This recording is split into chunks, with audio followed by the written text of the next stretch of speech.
Hola, muy buenas tardes. Enguera Televisión, dentro del ciclo de entrevistas que mantiene con personajes y personalidades de Enguera, tiene hoy, como siempre decimos, una enorme satisfacción, pero hoy quizá un poco más si cabe, porque tenemos junto a nosotros y frente a mí a don José Cerdá Aparicio. Pepe Cerdá. Pepe Cerdá y de apellido Caliendas, no, de apodo Caliendas, porque aquí estamos todos bautizados.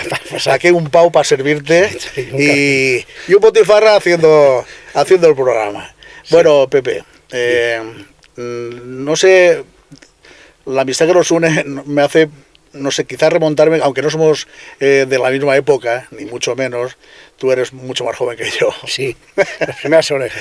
Eres tan joven como 76 años. 76, Pepe, por ti no pasa el tiempo. No, que va, no, díselo a don Elías y te lo explicaré bien explicado. Las pastillicas y las visitas y los análisis funcionan que no veas. Sin embargo, el aspecto es sensacional, Pepe. Sí, he tenido la gran suerte de poder venirme a Enguera, que esto es un sanatorio para la gente mayor. Lo es. Y entonces pues me vine con 8 pastillicas diarias, y es un detalle, pero ahí está. Y estoy tomando 4 cuartos. ¿Qué te parece? De 8 enteras a 4 cuartos. Lo cual quiere decir que hay que venirse a vivir a Enguera, y no de tanta edad, sino más jóvenes. Quizá por eso es por lo que estamos aquí, en parte, pues ¿no? Por tratar de ver cómo se puede encauzar, no sé, sobre todo el sentir de la gente, más que otra cosa, porque es que estamos acostumbrados a, en cuanto podemos, ¡boom!, salirnos, y a lo mejor cabría un poco más pensar qué es lo que podemos hacer aquí, qué es lo que puede hacer la juventud aquí, en Enguera, desde Enguera.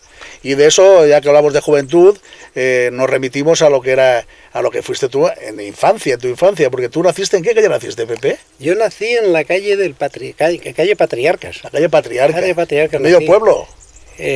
Sí, en una casa que ahora pone ahí un cartel de que se alquila, se vende y tal, enfrente de la Casa Corrales. Ah, coño, la Zorrica. Exacto, ahí nací yo. Pero muy pequeñico mis padres se trasladaron a la calle San Antón, y es donde yo me he criado. Sí. Ricardín el Rullo, Pedro de la Esperanza, Revert. Estos eran, digamos, mi pandilla natural de jugar allí en la calle y cosas de estas, sí. O sea, yo me crié en la calle San Antón, mi calle es la calle San Antón. Ya digo, nací allí, pero yo me crié. ¿Y tus primeros recuerdos escolares y de boñaco, de ir jugando por la calle? ¿Tienes una idea? Te voy a contar algo que sí que es muy... A mí sí me hace vibrar. La calle San Antón era una de las calles principales de Enguera, por no decir la principal. No en vano, es la calle que se le asigna al que era patrón de Enguera, lo he escrito, al patrón de Enguera, cuando mano militares impuesto San Miguel como patrón de Enguera.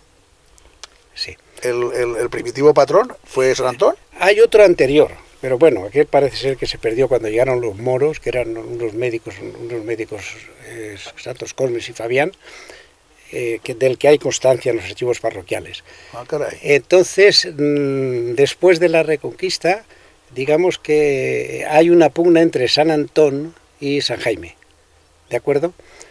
En esa pugna aparece el San Juan Bautista, San Miguel, el beato Juan de la Ribera, que era arzobispo, pero también era virrey de Valencia, y entonces viene y dice que se acabó ni uno ni el otro, y nos ponen a San Miguel.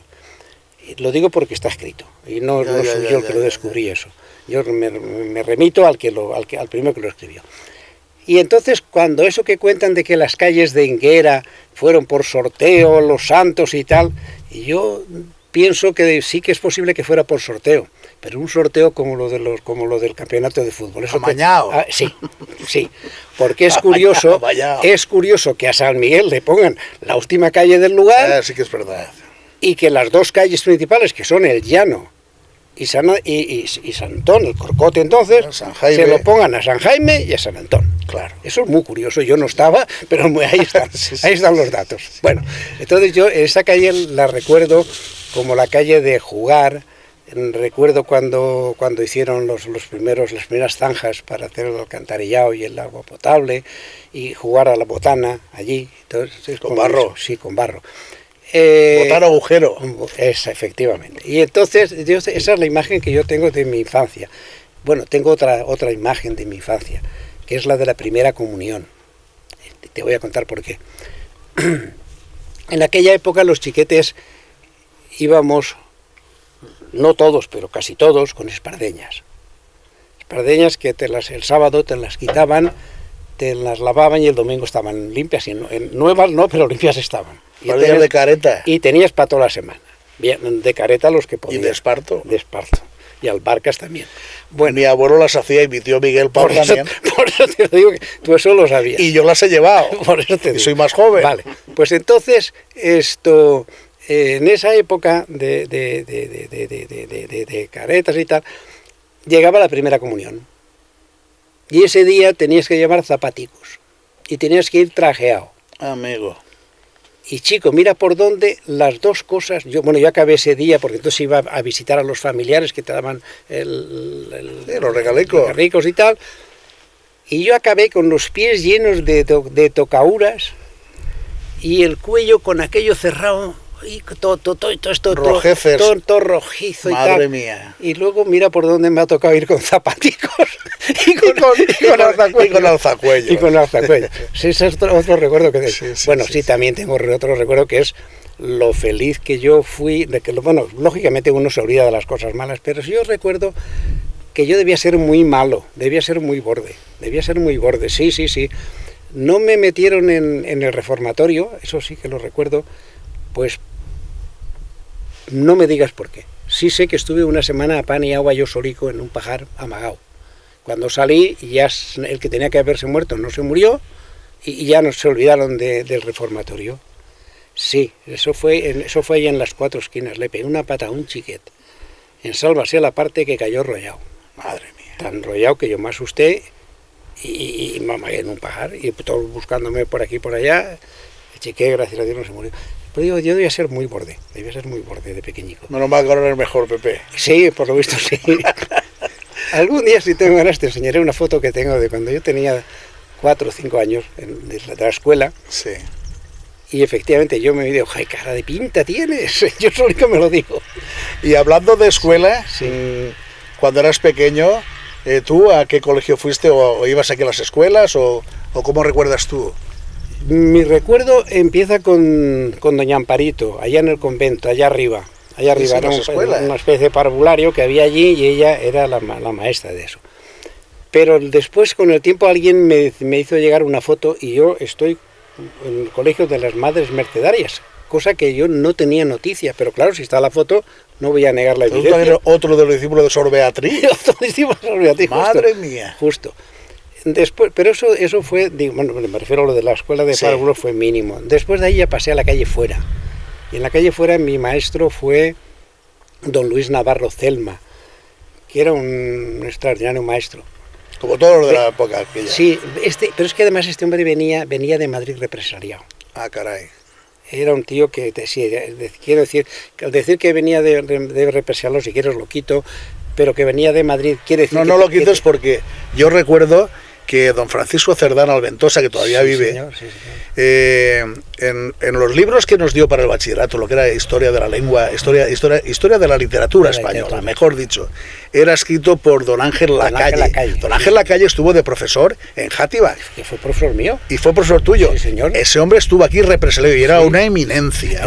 Él y más. Sí. Pero bueno, volviendo al caso de don Luis Navarro, es porque era un señor que había sacado su posición de plaza en Madrid, no era ningún pelanas. No eran ningún pelanas, quiere decir que un tío que de la edad, que era un muchacho joven, que aparece aquí, que había sacado plaza en Madrid, pues no era uno que acababa de salir. No era cualquiera, no era un está claro. Entonces yo estuve con él hasta que decidió el hombre aquel, decidió decirle a mi padre que el chiquillo tenía que estudiar, y mi padre decidió que sí, que estudiar. Don Luis el maestro le dice a tu padre que el chiquete tiene que estudiar. Sí. ¿Y este chiquete qué hace? pues continuando la escuela, me dejo la escuela y paso a una cosa que montaban ese año nueva. Había otra cosa antes, muchas cosas antes, pero en ese año montaron lo que se llamaba la Academia Santa María. La Academia Santa María estaba en el edificio que ahora está, bueno, que ahora es la plaza, en lo que era Falange entonces. Sí. Ahí estaba la Academia Santa María y ahí estudié yo ingreso primero y segundo. Íbamos a examinarnos a Játiva. Y entonces ahí en Játiva fue donde yo conocí fueron profesores míos, la señorita Belda, don Luis Feo, la señorita, no recuerdo cómo se llamaba, señorita Belda, ya le he dicho, don Ángel Lacalle, y tíos de una categoría impresionante que cuando fue modificándose, hombre, don Ángel Lacalle fue miembro de la Real Academia de la Lengua, no era ningún pelanas. No lo era. No era ningún pelanas, y esos fueron profesores nuestros. De ahí ya, digamos que yo hago los dos cursos, hago ingreso y primero, que se hacía a la vez en aquella época. El bachiller entonces era un bachiller muy largo, tenía 7 años y terminabas con el examen de Estado. Yo no lo llegué porque se cambió el plan estando yo en esto. Bueno, pues entonces de ahí ya me voy al seminario y en el seminario ya hago de lo que falta de bachiller. Pero te vas al seminario, Pepe, porque por vocación... ¿O por vocación y algo más? No, en mi caso no, porque a mí la carrera me la pagó mi padre. No, o sea, yo he oído decir... Tú podías estudiar. Sí. Es que se ha dicho muchas veces, y eso no es nuevo, no hay ninguna novedad, ni que lo diga yo, sino que aquí en Enguera hubo una época que salieron muchos sacerdotes, o algunos sacerdotes. Tampoco es normal que en un pueblo como este pues salgan, hay una serie de sacerdotes que salen y de alguna manera... empiezan con fe, desde luego, yo no lo voy a negar, ¿no? Pero que cuando llega el momento de la verdad no llegan a plasmar. Sí, pero no solo aquí, era general. Ten presente que en aquella época, vamos a ver, hay que plantearse un poco la realidad. La realidad era la siguiente: tú tenías dos opciones, o tus padres podían pagarte y te ibas a un colegio a Valencia, a un colegio de pago, o no tenías otra alternativa, y aquí en Enguera tuvimos la gran suerte de la academia o las distintas academias, y luego estaba el seminario, no había más. Porque claro, es que es muy fácil pontificar a caballo pasado, o a perro pasado. Porque en aquella época, te voy a decir, en Valencia habían 2 institutos, y en toda la provincia de Valencia había uno, que era el de Játiva, no había más. José de Rivera. Exacto. José de Rivera era el único que había en toda la provincia de Valencia si descartamos. El Luis Vives y el San Vicente Ferrer, uno de niñas y uno de chicos. Correcto. Punto. Por lo tanto, si tú no vivías, y, ojo, al margen de que tuviera capacidad tus padres para prescindir de ti, al margen de eso, tú no podías estudiar en otro lado. Entonces lo único que había era el seminario y pare usted de contar. Porque entonces no existían las becas del Estado, ni las becas de don Eduardo, ni ninguna de estas cosas. En mi época no. En tu época no, después sí, por eso digo que yo aún le he llegado a tocar, porque yo te tengo que confesar que empecé estudiando pues con una beca del Estado. Y luego cuando me echaron por ser flojo estudiando, hubo una persona que, claro, con el esfuerzo de mi madre, exactamente, pues me ayudó mucho en poder lograr hacer el bachillerato. Claro, no es que olvidar que estamos en plena época que se quiere olvidar a veces. No, yo no quiero olvidar nada. No quiero decir yo que se trata me refiero del ambiente político, ¿no? Aquello de los buenos y los malos. Eso en aquella época, lo que he visto hoy, y con mi formación profesional de economista, había que pagar los compromisos internacionales. ¿Y cómo se pagaba? Pues con lo que había. ¿Qué es lo que había? Pues había 4 bidones de aceite, 3 barchillas de trigo, y eso era el Estado el que hacía comercio, y con eso se pagaba al exterior. Era la época que aquí hemos llamado del hambre. Cuando eso se acaba de pagar esa deuda es cuando ya nos podemos permitir el lujo. Estoy hablando desde ahora, no de entonces. Yo entonces ni lo sabía ni me importaba. Es cuando se empiezan a hacer pantanos, cuando se empiezan a hacer carreteras, cuando se empieza a tener solvencia internacional y el plan Redia se crea. O sea que hay que entender un poco la situación. En aquella época, es decir, aquí en Enguera, yo no sé Sí sé por qué, porque Enguera tenía una tradición cultural muy fuerte. Pero, es decir, lo de la academia aquí en Enguera, pues en Valencia habían 3 o 4. Estaba la Academia Martí, la Academia Soler, y no sé si habría alguna más, vamos a poner que hubiera 2 más. Habían 4 en toda Valencia y en Enguera 1. Claro. ¿Cuál era la proporción? No había proporción. No había proporción. Entonces, no quiero había. decir que era muy complicado. Entonces, aquí en Enguera, gracias a la academia, empezamos a estudiar, en mi época me refiero, en mi curso éramos 7 u 8. Estaba Fernando Garrigós, el que fue presidente de la cooperativa, estaba Miguel Conejero, que era de los del Industrial, estaba Manolo Almela, estaba Enriquito Palop, de los Graneros, estaba Eduardo Morilla, lo he dicho, estaba yo, y no así Casáis, pero Casáis se incorporó después.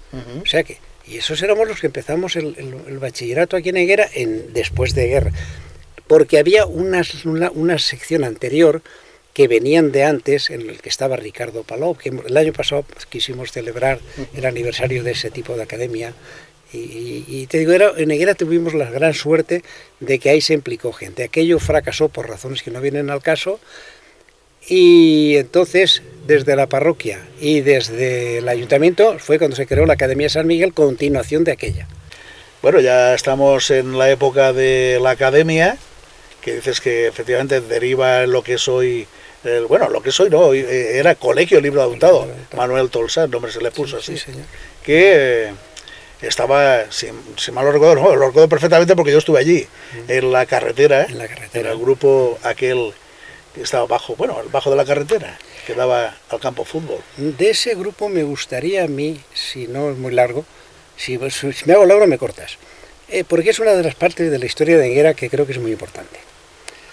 Vamos a ver, vosotros habéis conocido ya la carretera con casas. Sí. Yo la he conocido carretera y bancales, a un lado olivera y al otro se siembra. De hecho, nosotros jugábamos en lo que ahora es el trozo que va desde La Esperanza hasta donde está Consum, que habían unos ribazones inmensos, sí. Y ahí jugábamos, y claro, la pelota no se perdía. Bueno, pelota que no era balón, era pelota. Bueno, pues entonces, ahí en Enguera hubo un momento en que tiene que crecer y se juntan dos facciones, porque en Enguera somos muy aficionados a las facciones. Unos que querían que Enguera se convirtiera en Puebla Larga, siguiendo la dirección hacia Játiva, la carretera que llamamos de Játiva, y otros que dicen que hasta aquí hemos llegado. Y lo estamos viendo todavía hoy cuando los chiquetes tienen que ir a la escuela, que está a la otra punta del pueblo, sí. Etc. Y hubo un ayuntamiento que dijo hasta aquí hemos llegado. Y entonces ensanchó el pueblo hacia afuera. Ensanchó el pueblo hacia afuera. Con lo cual, digamos que toda la parte, que es el último plan parcial que tiene Enguera, toda la parte de El Hondón, Miguel Ciges no, el grupo Francisco Cabeza de abajo. Sí, el grupo Francisco, pero el de arriba también, el que está abajo de Santo Tomás. Todo eso surge, que es Ciges Aparicio, se llama la calle. Ciges Aparicio, que antes era general, no sé qué. Sí. Bueno, pues todo eso surge como ensanche de Enguera, que en vez de hacerse como una longaniza, que se hiciera ensanchando. Y eso es algo que nos hemos olvidado, porque hay el pedacico que va desde la calle Santo Tomás hasta la carretera. Eso la gente le llamaba la avenida Feliciet, porque era la casa del tío Feliciet, que la tiraron para abrir. Y luego ya con el tiempo fue cuando se abrió ya hasta la plaza, a partir del detalle de Falange, abrir la calle San Lorenzo. Entonces eso fue como se produjo aquello. Sí. Vale, pues entonces ya estamos en la época tuya, en el seminario, y empiezas a ejercer tu ministerio. Sí. A mí me destinan, el primer destino fue Canals. En Canals estuve muy poco tiempo y de ahí me trasladaron a Valencia, a la parroquia de San Eugenio y Santa Inés. Era una parroquia entonces de proletarios, prácticamente eran funcionarios, empleados de Renfe, y una temporada muy conflictiva porque hubo también 2 crisis muy fuertes económicas y las familias lo pasaron muy mal entonces, y más en suburbios de Valencia. Entonces en ese momento deciden que yo me dedique a estudiar y me dicen lo que tenía que estudiar. Y como no me gustaba, yo decidí otra cosa. Pero no. Entonces el nuevo obispo me dice que me matricule en la Universidad de Valencia, a ver si... Y me marché a Económicas. Estando en Económicas, terminé Económicas, de ahí pasé... Bueno, ahí me cambiaron de parroquia, me fui a Alboraya, y de ahí, cuando acabé la carrera de Económicas, me quedé de profesor en la facultad y estuve trabajando primero como asesor y después como presidente del Montepío del Clero. Y ahí surgieron una serie de problemas con motivo de la incorporación del clero a la seguridad social y cosas, unos típicos problemas administrativos con cierta carga política eclesiástica en ese sentido. Y digamos que yo ya me dedico de lleno a trabajar en mi despacho, un despacho que tenía entonces en Navarro Reverter, y después pasé a donde hoy tengo el piso, en Guillén de Castro. De ahí debía ser yo, o no había nadie en Valencia que supiera de aquello, o lo que fuera. El caso es que la Politécnica me llama para hacerme cargo de unas asignaturas nuevas en una especialidad nueva, que era la organización de la empresa industrial. Entonces yo me incorporo ahí a tiempo parcial, hasta que, llega el momento que deciden que yo me incardine, de hecho, con la Politécnica, me incardino, y ahí estoy primero en recorrido por esto, como era una asignatura, digamos, genérica, pues pasé desde informática a aparejadores entonces, hoy es técnicos en construcción, en gestión de la edificación. Impartiendo clases. Sí. De ahí pasé a industriales, luego industriales pasé a la especialidad de esto, y luego finalmente terminé en Económicas, en ADE, que es como se llama. Y hablando de toda esta serie de impartir clases en distintos colegios, por decirlo, en distintas facultades. Facultades que en Politécnico se llaman escuelas. Escuelas, bueno. Veo, entre otras cosas, que tienes aquí una serie de obra editada en cuanto a finanzas de la empresa industrial, adaptación de la legislación nacional a la directiva del derecho, en fin, tienes una obra muy extensa de estudios sobre economía y sobre finanzas. Esto es algo que lleva su tiempo. Esto a consecuencia de la demanda en ese momento, de las inquietudes tuyas. Las dos cosas. Por un lado, lo del ser rebuscador de papeles, parece ser que es algo que no se me escapa a mí. La tengo bastante cerca por lo que veo. Pero coincidió un momento que ya estamos dentro de la Unión Europea y se está adaptando la legislación española a la legislación normativa europea. A partir de ese momento, yo estoy redactando mi tesis doctoral. Mi tesis doctoral, que no hay Dios que se traiga una tesis doctoral, salvo el pobre director de la tesis, pero en aquel momento resulta que una editorial privada decide que es un libro vendible. Claro. Que es este, que tiene este título, que esto es un título que para comercial no tiene nada. Es decir, porque en esto la tesis mía fue ver cómo habían adoptado los distintos países entonces, habían adaptado la legislación española, sus respectivas legislaciones nacionales, y se ha una recopilación de todo esto. Tan es así que, estando ya aprobada la tesis, pero no defendida, que eso es un proceso, primero pasa por una serie de tamices, y cuando ya ha pasado todo, es cuando se hace la exposición pública, que es me cachis qué guapo soy, cuánto sé yo de esto. Entre una fecha y otra, incluso aparece la adaptación de Italia, que siendo fundador de la Unión Europea no había adaptado todavía su legislación. Claro. Y a mí me tocó presentarla como un dossier a la tesis, porque la tesis estaba ya encuadernada y lacrada. Sí, sí. Y entonces aquí se recoge ya todo esto. Bien, ¿eso qué hace? Pues hace que de alguna manera el Chiquet de Enguera pues va y empieza a ser conocidico, porque claro, en el ambiente, estaban todos necesitados, sobre todo las empresas y los asesores. Sí, porque aparte de lo que tú has publicado aquí en España, me consta que en el extranjero también, sobre todo en Hispanoamérica, tienes mucha obra. Sí, me han publicado varias cosas, sí. Pero bueno, bien, en realidad el final era siempre el mismo. Al final era, el caso de Hispanoamérica tiene un matiz especial, que es cuando las primeras las primeras empresas grandes españolas se están convirtiendo en internacionales, aún no han llegado a ser multinacionales. Hablo de Telefónica, hablo del Banco de Argentaria, de Santander, etcétera, etcétera. Se están expandiendo y lógicamente están captando gente de allí. Y entonces hay una demanda de cómo funcionaba la administración de estas empresas españolas que iban allá. Esta demanda pues se solventó.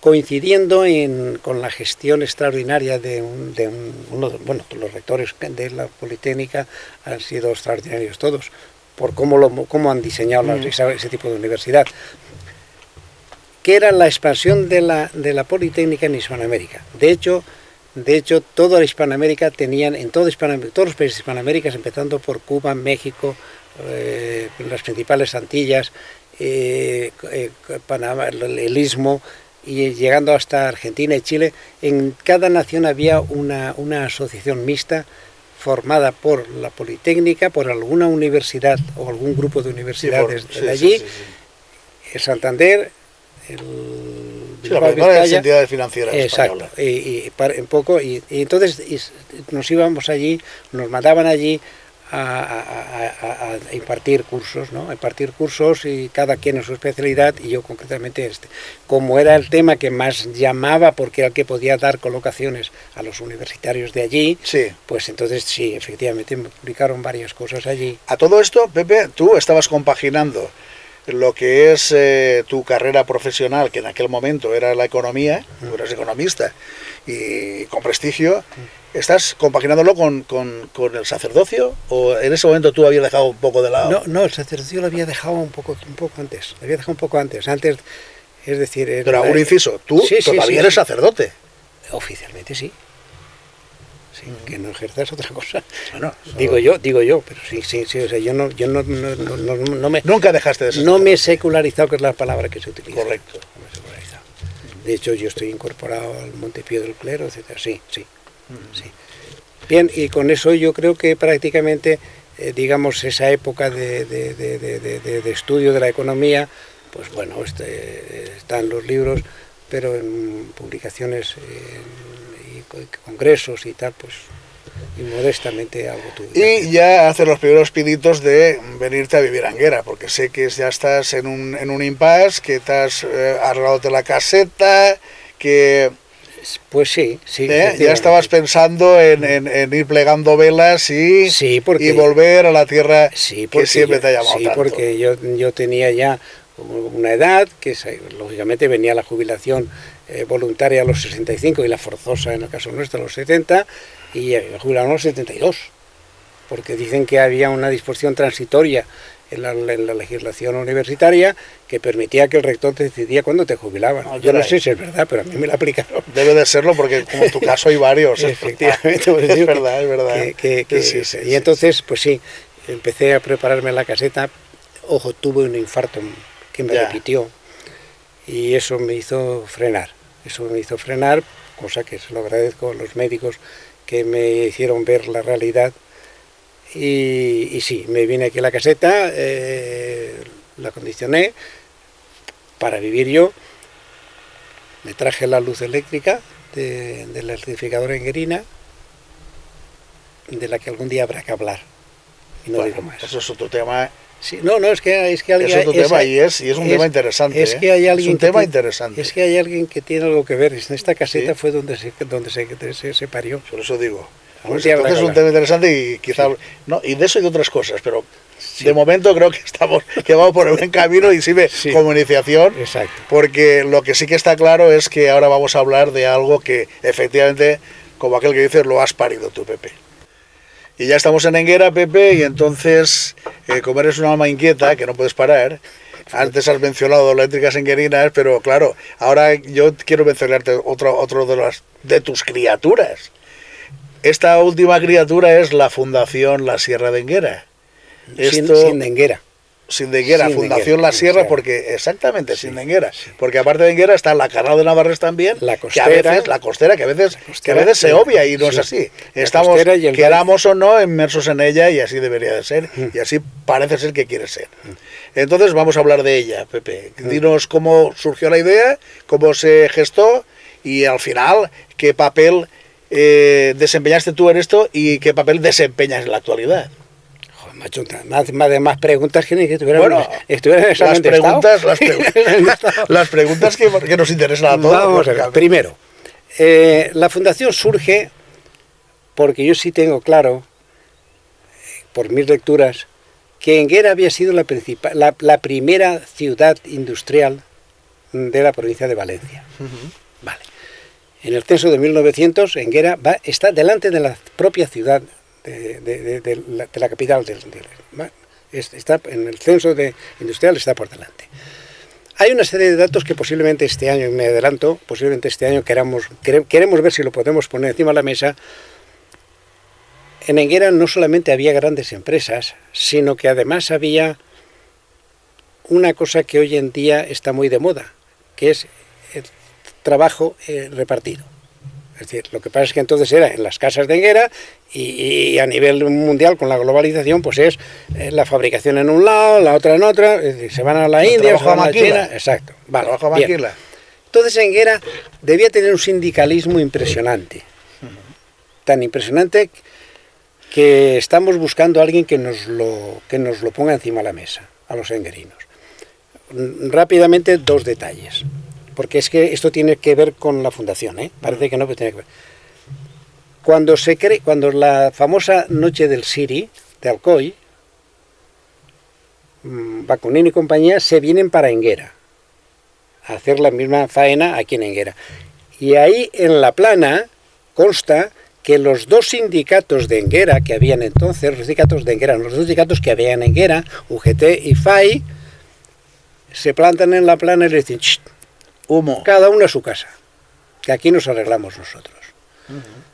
Claro, si lees eso, si ves que Enguera era así, y miras ahora y ves lo que hay, aquí ha pasado algo. Aquí ha pasado algo y ese algo hay que averiguarlo para retomar. Claro. Y entonces, pues claro, eso no es cuestión de uno ni dos. Eso no es cuestión de uno. Enguera está descapitalizada con motivo de aquello. Hemos visto lo del hundimiento. Hemos visto que el canal de Panamá, tenemos ya datos de que el canal de Panamá se marchan 400 familias enguerinas a construirlo. Y mueren allí los pobretes como Dios quiso que murieran. O sea que Enguera se despuebla de una manera impresionante. Coincide además lo de la pasa, que ya lo vimos cuando esto. Sí. Bueno, pues todo eso hace que la gente más dinámica es la que migra. Con lo cual no se puede decir, pues ahora aquí lo montamos. No, porque la gente de aquí no es mala. Sí, que tener inquietudes reales. Efectivamente, tienen que tener capacidad y valor para hacerlo. Efectivamente. Emigra. Partiendo de esa realidad, bueno, pues vamos a crear esa necesidad social. Vamos a crear ese primer paso, que es que los que están estudiando y despuntan, que no tengan que marcharse de Enguera, que Enguera crea su red. Y esa red, comenzamos con los premios de investigación, que por cierto, me siento orgulloso de haber hecho que funcione. Y os voy a decir por qué. El primer premio, hemos hecho 3 ediciones. En la primera edición, el chiquet que está en este momento en la selección del Consejo Superior de Investigaciones Científicas. ¿De acuerdo? Vale.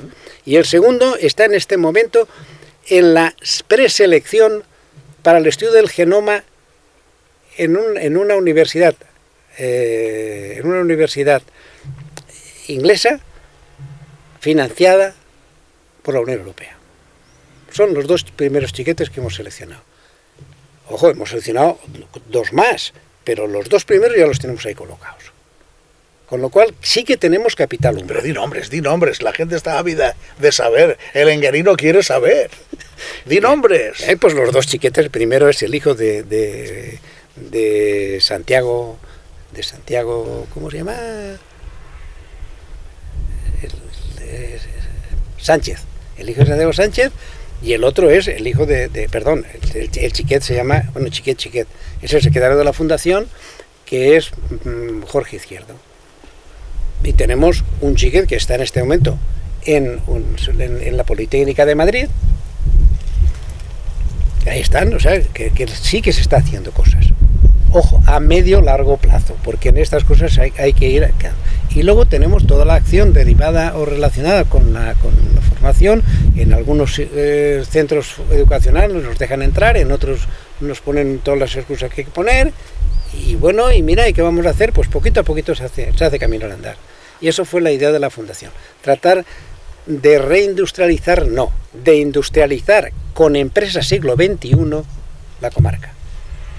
¿Por qué? Porque tiene todos los condicionantes, y lo puedo decir llenándome la boca de esto, en función de mis conocimientos, tiene todas las condiciones para poder convertirse en un centro de exportación de empresas. Nos faltan una serie de infraestructuras que si logramos que esto funcione, lógicamente se implicará los ayuntamientos, se implicarán las administraciones y acabaremos siendo lo que hemos sido siempre. ¿Por qué? Porque la agricultura enguerina no es mala, pero la agricultura enguerina con la mecanización pues no puede subsistir más gente que la que subsiste. Está claro, desde luego es indudable que es un plan, se me antoja, pero muy ambicioso. Sí. Muy ambicioso y muy difícil de plasmar. Sí, es difícil, pero no imposible. Porque chocamos contra idiosincrasia por una parte y por la otra chocamos contra una pared, que es la cuestión económica. Es una pared insalvable de momento. No. ¿Crees tú que podría generar, sin entrar en temas, una serie de ¿qué te diría yo?, de iniciativas, podría generar suficiente capital para plasmar la idea? No quiero dar nombres ni números, pero desde que yo estoy en Enguera han surgido muchas empresas industriales, muchas, no digo muchas, de igual modo que se nos han ido algunas ya. Y alguna que está en trámite de marcharse, porque por suerte, como a mí esto me gusta, pues trato de hablar con ellos y lo sé. ¿Que hay problemas administrativos? Claro que los hay, pero para las cuestas arriba quiero mi burro. Efectivamente. Y claro, yo entiendo que la administración local y la autonómica pues tienen sus criterios de esto. Claro, y prioridades. Sí. Y claro, si el vertedero de Llanera hemos sido capaces de cargárnoslo, no digo que haya que salir a la calle, pero sí crear el ambiente para quien quiera seguro. Y presionar. Efectivamente. Porque hay una idea que en su día hablamos tú y yo, y era aquella de la carretera que empalmase con la autovía. Eso sería formidable. Nosotros, bueno, así de entrada sería formidable. Que es una carretera que estaba, que no es que la estamos inventando, estaba. Y si quieres nos iríamos al tema, de los caminos. Es lo que muchas veces hemos comentado, ¿no? En cuanto a los vídeos que habéis publicado, que es una maravilla. Exacto. Caminos. No hace mucho salió en Enguera Televisión un reportaje, aquello de los caminos también, que pasaba por estos caseríos y casi a pie llano, llegaba hasta Mojente. Llegaba hasta Mojente. Ese era el camino principal de Enguera. Fíjate. Porque Enguera, digamos, que estaba orientada al contrario. O sea, Enguera no iba hacia allá, sino que iba hacia aquí. Iba hacia aquí porque la ruta básica pasaba por aquí para La Mancha. Venía por aquí. Hacia La Mancha también, pero más que hacia La Mancha, porque no hay que olvidar que Valencia o la Corona de Aragón era un reino distinto del de Castilla. Sí. Entonces iba más hacia abajo, también después tira hacia arriba. La que iba hacia arriba es un camino que es distinto, que es el equivalente más o menos a lo que hoy es la vereda, que en su tiempo fue la ruta de la seda, o dicho de otro modo, sin que sea ofensivo. Es la ruta que los Borjas utilizan para hacer el extraperlo de la seda entre los dos reinos. ¿Vale? Entonces, quiero decir con esto que Enguera puede tener y tiene capacidad. Tiene gente preparada.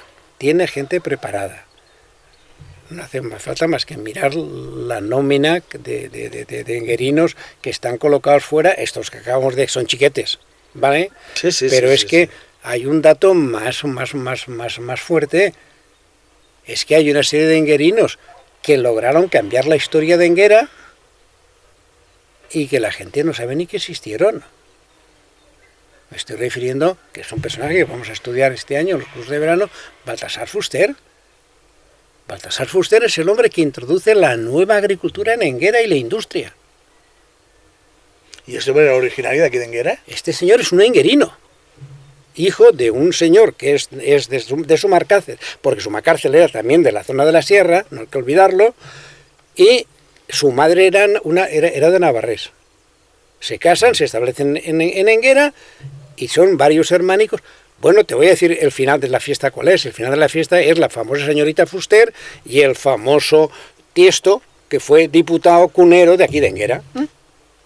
Ese es el final de fiesta de aquel hombre. Sí, pero es que tenemos más, tenemos la familia de los Marín, que hoy todavía el jefe de la autoridad portuaria de Canarias, resulta que él, con título nobiliario adquirido, sale de Enguera y acaba, su familia acaba, dices, bueno, pero ¿esto qué ha sido?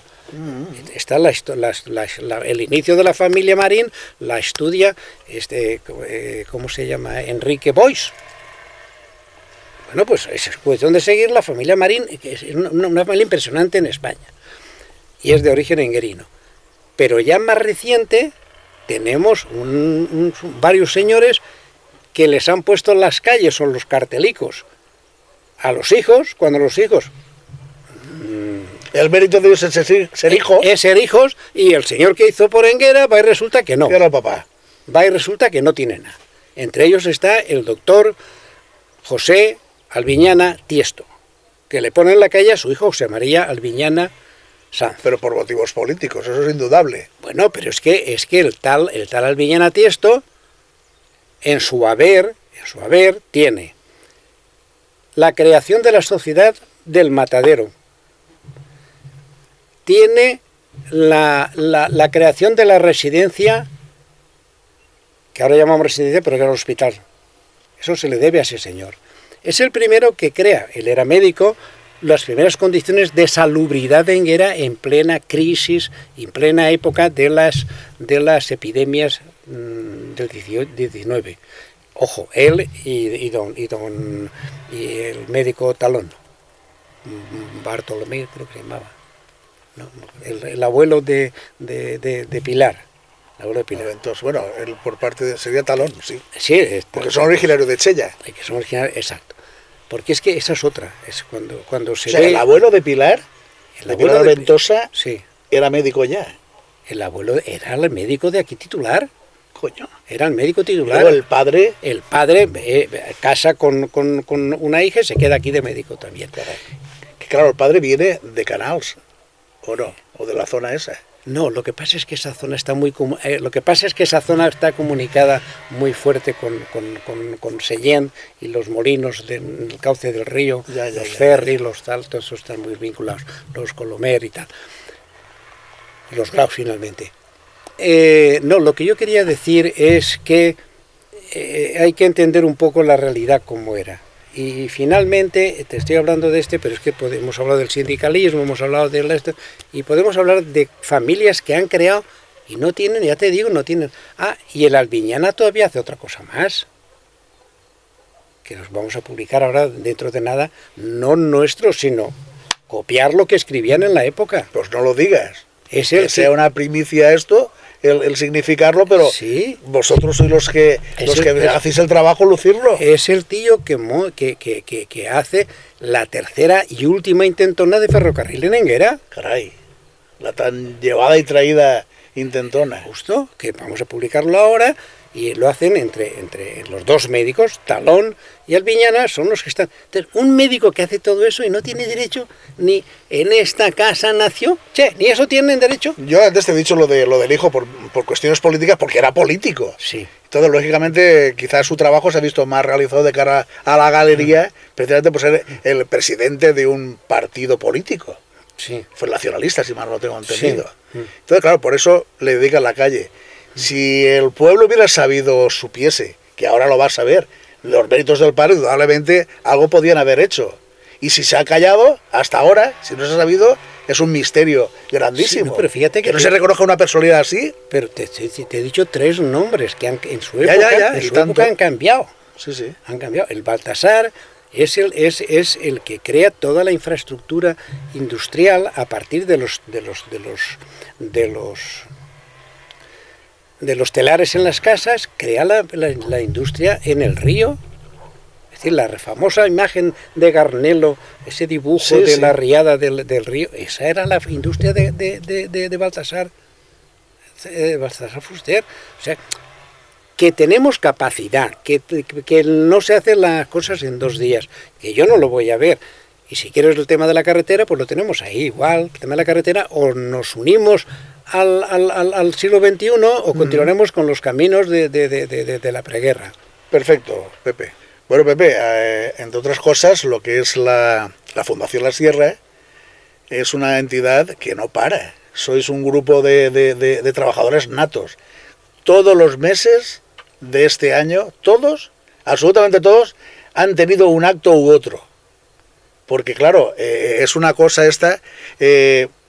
hasta el mes bueno, en marzo estuvo el centenario del hundimiento de Asturias que organizasteis, y luego en abril la convocatoria de premio de investigación Fundación La Sierra, y para lo sucesivo, para mayo tenéis también una planificación o montaje de actividades de la semana esta que hacéis, de charlas y de... Cuéntanos un poquito de... Bueno, la Fundación tiene el objetivo de ella es el desarrollo económico de la zona. Lo que ocurre es que hablar de economía sin hablar de personas es como hablar de aceite sin oliveras. Claro, no, pues no puede ser. Tienes que hablar. Entonces, o la gente se implica, o si no, lo que pretende, claro, van a ser 4 locos o 4 iluminados que van a estar diciendo cosas. ¿Qué es lo que hemos pretendido? Pues primero tocar la fibra sensible de la gente, que es lo del enguerino, lo de tal, lo de los caseríos que tú me contabas antes, es decir, cosa que la gente sabe de qué estás hablando. Y saben que además de que estás hablando de eso, que no buscas ni el aplauso ni la subvención, ni nada, o sea, lo haces porque te nace. Es cierto que detrás del patronato hay mucha gente. Hay mucha gente. Desde el primer libro que escribió Matías hasta el último, que es de este, ¿cómo se llama? De Matías también. El primero y el último son los 2 de Matías, pero por medio están los de los hermanos Marín, está lo del Manolo Simón, está lo del padre de José María. O sea, es decir, que hay mucho material aquí. Ojo, Enguera puede presumir de tener unos archivos que no tienen todos los pueblos. Gracias a una serie de gente se salvaron no solo los archivos públicos, cuanto los archivos eclesiásticos. Entonces, esto significa... Perdona, Pepe, pero ¿estás oyendo lo que oigo yo? Sí. Hasta las ranas están interesadas. Hasta las ranas están interesadas en nuestra charla. Caray, está ahí detrás. Hostias. Bueno, sí, no, que te quiero decir con esto que tenemos la suerte de tener unos archivos que algún día, cuando haya dinero, cuando haya una industria que deje dinero y por lo tanto deje sueldos... Tírale una piedra, José María, tírale una piedra. Y etcétera, pues entonces posiblemente el archivo municipal podamos disfrutarlo. Hoy en día no se puede disfrutar por razones mil, las que sean. Está claro. Pero con esto que quiero decir, que es un trabajo de ir poco a poco haciendo cosas. Lo de la pintura, pues la pintura es un modo como otro cualquiera. Tú recuerdas que aquí en Enguera hubo las famosas pintoretes, aquellos que venían en el verano y tal. Aquellos becarios. Aquello es algo que algún día habrá que recuperar. Aquello es un patrimonio que tiene Enguera que no se lo merece, pero lo tiene. Un señor que se empecinó con aquello y ahí está. Hay que reconocerle, algún día habrá que reconocerle a aquel hombre también todo lo que hizo. Y hablo de Jaime Barberán Juan. Sí, efectivamente. Este hombre es para hacerle, no un programa, no, una serie de programas. Para reconocerle de alguna manera su obra, que fue inmensa. Es que él todavía tiene lo que es su legado, todavía no ha trascendido. No ha trascendido y no es fácil de acceder. Ha habido una serie de problemas de tipo personal. Bueno, bien, vale, de acuerdo. Entonces eso tenemos problemas. Pero además de todo eso tenemos una segunda fase, que es hacer que la gente joven empiece a pensar en enguerino. Porque aquí todos somos muy enguerinos, pero pensar en enguerino, cuando digo enguerino, hay que pensar en la sierra, pensar en que nosotros somos un cúmulo de gente que hemos estado viviendo de esa sierra. Porque aquí al final se nos reduce todo a los pebrazos. Pero vamos a ver, con la superficie que tenemos, que es tan impresionante como la mitad de la provincia transversal de Valencia, cuando vienes de Valencia, el coche, llegas al cruce de Játiva y te pone, de Agna, y hay un cartelico que dice, Enguera, 4 kilómetros, a Ayora, 54. Miras el contrakilómetro y dices, coñi, lo mismo que de aquí a Valencia. Es decir, que media provincia es nuestra. Mire usted, yo no sé cómo habrá que montarlo, pero eso tiene que hacer. Y la Fundación lo que pretende es que nos demos cuenta que somos muy importantes. Que no somos el culo ni la reserva espiritual de esto. Y que si no hablamos valenciano, lo siento por los valencianos. No nos han querido enseñar. Claro, porque nosotros, ¿por qué no tenemos que aprender valenciano? Porque no han querido. Y hemos además dejado una literatura anterior a la Renaixença valenciana y catalana. Y ahí está el Garnelo Oculto, que en 1800 y poquicos ya tenemos obras escritas de él. Pero la culpa no es de los enguerinos. Alguien llegó al puerto y dijo, de aquí para allá, apallarse como podáis. Esa es la leyenda popular. Sí. Pero los enguerinos evitaron que pasara la carretera por aquí. Se empeñaron por 3 veces en que no llegara el ferrocarril. Vale. Digo los enguerinos porque yo soy enguerino. O sea que no tiro la culpa a los ancestros. Hubo 3 intentos constatados, 2 que estudió Vicente Manuel Sanz, los tiene publicados, y un tercero que nos hemos encontrado en el periódico enguerino. Ojo, que al Ayuntamiento de Enguera le costaba 4.000 pesetas, de entonces, pero 4.000. No las tenía, estaba embargado el Ayuntamiento de Enguera, el alcalde en la cárcel. Y hubo un tío que dijo, aquí hay 3.000. 3.000. Y no se hizo. Faltaban 1.000. ¿No había capital en Enguera para esas 1.000?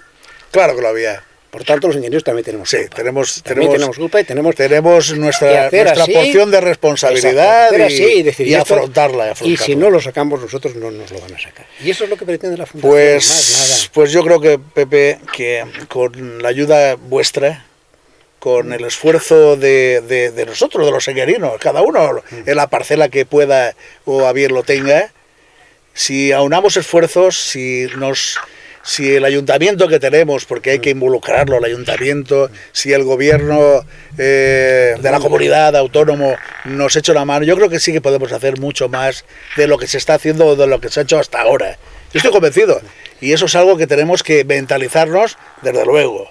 Y segundo, pues ese caldo de cultivo que estáis elaborando ahora de la preparación de la gente, de dar a conocer hechos que desconocíamos y que los tenemos ahí y que podemos aprovecharnos de ellos.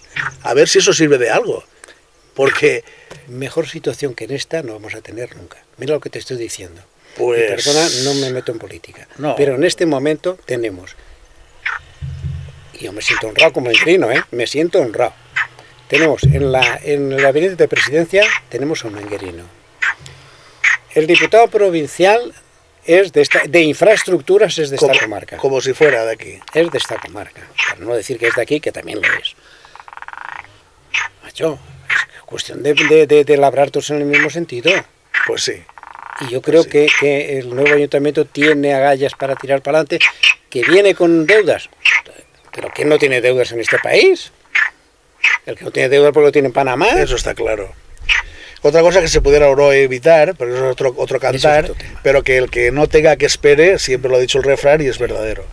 Pues nada, Pepe, yo no sé qué decirte más, sino, como digo siempre, ¿no? Si quieres añadir algo a lo que estamos hablando, ahora es el momento.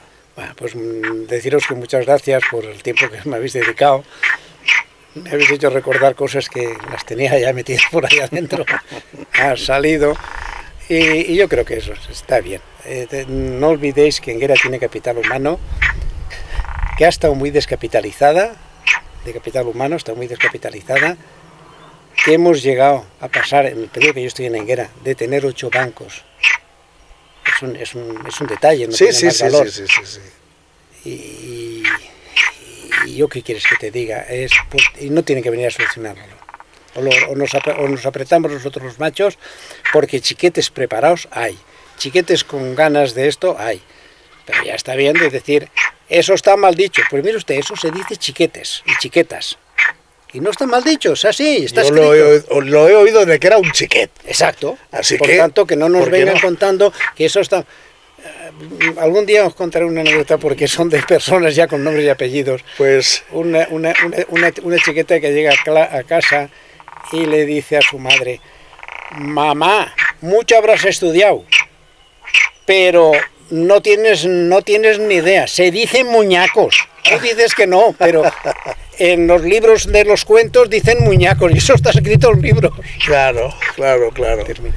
Pues nada, Pepe, repito, si alguna vez deseas algo de nosotros, sabes que estamos a tu entera disposición. Tú, como presidente o como miembro de la fundación, así como cualquier otra entidad cultural, deportiva, benéfico, enguerina, Enguera Televisión siempre estará abierto a cualquiera de estos actos, de cualquiera de estos temas. Agradecemos muy sinceramente tu amena charla. Ha sido para mí siempre es un placer oírte, ¿no? Pero hoy sí cabe un poquito más. Y emplazarte, si lo deseas, a una próxima entrevista. Muchísimas gracias, Pepe. A vosotros. Ha sido un enorme placer estar contigo. Muchas gracias. Gracias. A vosotros.